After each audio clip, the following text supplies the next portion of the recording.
Guys, buhay na ulit yung mga tanim natin busitaw after 1 week lang po. So halos tumubo naman po siya. So nalinisan ko lang ito kahapon at nung isang araw kung makikita po ninyo. Yan po. So ang gagawin po natin, lalagyan kuya natin ng lupa. Alagaan po natin ng ganito. So pag malaki naman after 2 weeks o 3 weeks, lalagyan ko po yan ng ipot ng manok. Yan po.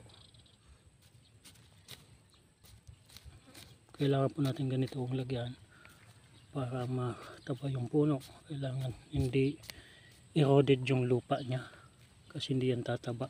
Ayan ito. Yan po. Yan. Bush bean po ito, busitaw. Parang bush lang kasi yung puno niya. Hindi naman siya nagapang na kagaya ng sitaw. Ito ay kasing taas lang ng talong. Kung nakakita po ninyo. So almost 3 months din po ang pagbubungan nito. More than 2 months o 3 months okay na ang bubungan na po ito. Makikita po ninyo. So medyo pagod tayo kasi naglinis tayo ng mga damo naman sa tarungan. Pero kailangan din alagaan to. Yan po. So 90% po nabuhay po lahat.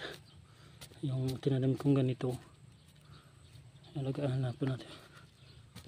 So yan po. Yan, hanggang doon po yan sa dulo. Hanggang doon sa dulo po kung makikita po ninyo. Madami po. Siguro more than hundreds pong napuno ang tinanim kong busitaw.